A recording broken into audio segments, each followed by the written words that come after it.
So Stan, thank you for joining us to look back on yet another month of the under-18s football. We'll start by the biggest thing to come out of November, and that is your side's 3-2 win in the FA Youth Cup over Hull City. Just how impressive was that? That was a really good display. Very pleased with the boys. In all honesty, we were disappointed with the scoreline. To be fair, Dan, with certainly with their two goals, first real attack they had was when they got the first goal, and even the other goal, both goals came from our individual errors, if you like. So we're very disappointed. That in the end the score was so close. We felt that it didn't deserve that the way we played the game. We're very pleased. It sounds like it was unfortunate then to go in at half-time 2-1 down. So what was exactly running through your mind at the break? No, I was pleased at the break, to be honest. As you know, that's not like me, but no, it was just the two goals had come from two errors. The way we played, the chances we created the first half. There was no reason to change the way we play, and that's what we told the boys. Just carry on what you're doing, and thankfully we got the rewards for that. It was a good display from back to front, and obviously a great result in the end for the lads to celebrate. Special mention as well must go to Ben Bottomley, who made a sensational last-minute save from the penalty spot to keep your side, to let your side go through to the third round. Yeah, exactly. There again, another individual error. That we spoke about it in sort of pre-match talks and post-match talks. And certainly the defenders have just got to tighten up that little bit more individually. But no, and it was good reward for Ben because he's had a very good start to the season anyway. He's been involved with the first team when during the international breaks, so it was good reward for him. I was pleased for him, as I just said, for the way he's been playing. The reward for that win as well is coming up against Peterborough in the third round. How much are you looking forward to coming up against them, and particularly it's going to be Kieran Scarf's academy now? Yeah, exactly. We've already spoken. To be fair, we'd spoke before. When we knew the draw before we'd gone into the Hull game. So he'd rung me up or text me to wish me all the best, and just to say make sure we get through, that we can meet up. So obviously I did the same before they played their game as well. So we're both looking forward to that. Yeah, it'd be really nice to see Kieran again. And then obviously after that game, a really good performance from your side, as you said. It was then followed up a few days later by the 3-2 defeat at Rotherham. Was that a bit of a surprise for you after that performance against Hull? Not at all, no. I thought we'd step on. And once again, when we went to Rotherham, we went 1-0 down early after about 5 minutes, which we didn't start at all. They were straight onto the front foot and we couldn't stop them.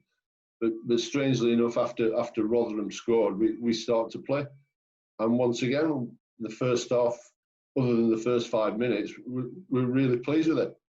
The first 15, 20 minutes of the second half was really pleasing. And then for some reason, we sort of stopped playing. We allowed Rotherham to take the initiative again. And we got really sloppy.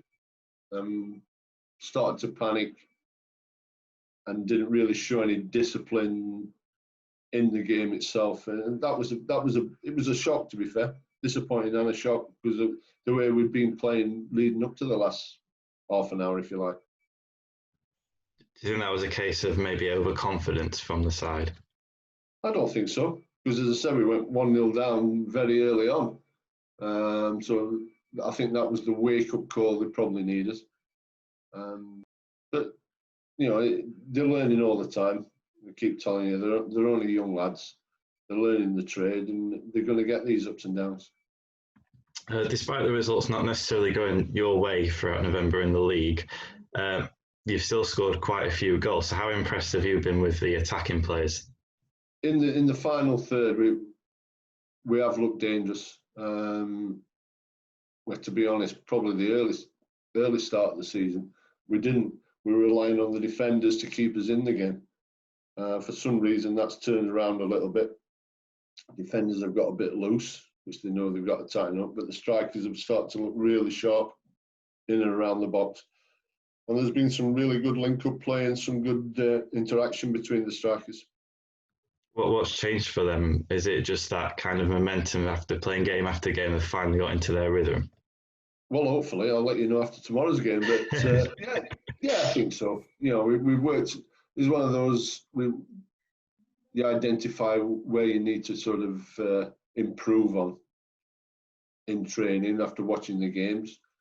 We thought the defence was going all right, and in a way, the defence still is.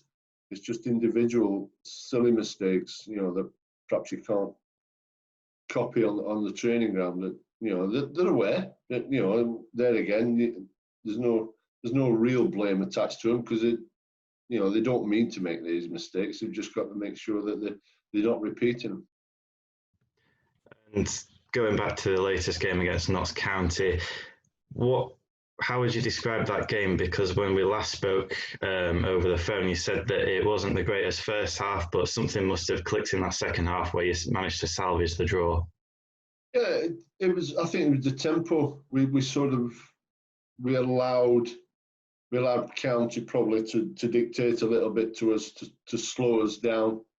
Whereas certainly in the last 25 minutes of the game, when once again after we'd gone behind, you know, we raised the tempo, and County found it hard to go with us, really. And some of the play was a lot more positive. We had more of the ball.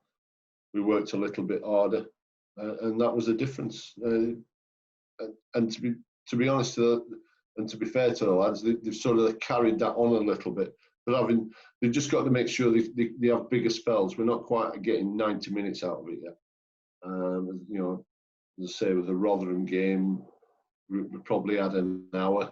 The Grimsby game last week, there again, the first half, we didn't really start off well. We were hanging on a little bit in the first half, but then the second half, we raised the tempo again, and we probably disappointed in the end just to get a point. But overall, it was probably the right result. And coming off the back of that now, we're moving into December. How are you feeling about that? Because it's a busier schedule than usual for your side, because you've now got 2 cup games and a few league games as well to fit in. This is what they're there for, the boys. You know, they want to train, but they much rather be playing. So as long as we sort of aware of what the sort of physical levels that they're going through, and obviously Dan's monitoring all that all the time. You know, we can sort of manage them from here and make sure they're not overworked too much.